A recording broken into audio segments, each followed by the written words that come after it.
неге санның 0 дәрежесі 1-ге тең? Мысалы, 2-нің 3 дәрежесі делік. 2-нің 3-ті басқа түспен жазайық.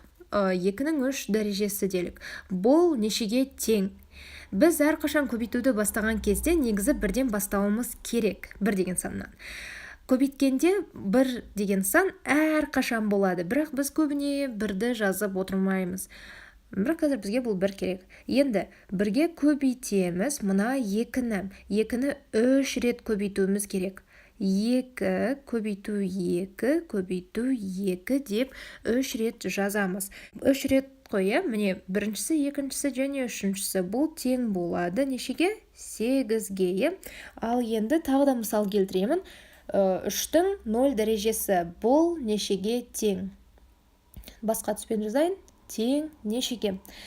3-тің 0 дәрежесі дегеніміз, есінде ме, біз әрқашан 1-ге көбейтумен бастаймыз дедік.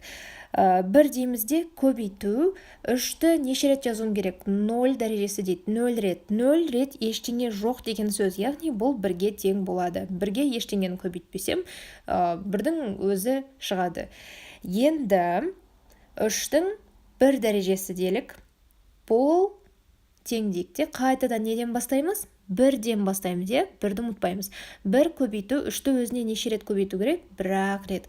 Яғни мына жерге 3-ті жазамын. Тең болады, 1-ге 3-ті көбейтсем, 3. Тура сол сияқты 3-тің 2-ші дәрежесін алайық. Дәрежені басқа түспен жазайық, тең болады. Тең болады, 1-ден бастаймыз. Көбейту, мына 3-ті өзіне 2 рет көбейтемін деген сөз. Сонда 3 көбейту 3 тең болады. 1 көбейту 3 тең болады 9. Сол сияқты енді қайтадан 3-тің 3-ші дәрежесін жазып көрейік. 3-тің 3-ші дәрежесі дегеніміз қайтадан 1-ді көбейтемін 3-ке, бірақ 3-ті неше рет жазамын? 3 рет жазамын деген сөз. 1, 2 және 3-шісі. Сонда бұл жерде 27 шығады. Енді мұнда бір саты шықты деп айтайық. Басында 1 болды, сосын 3, сосын 9, сосын 27.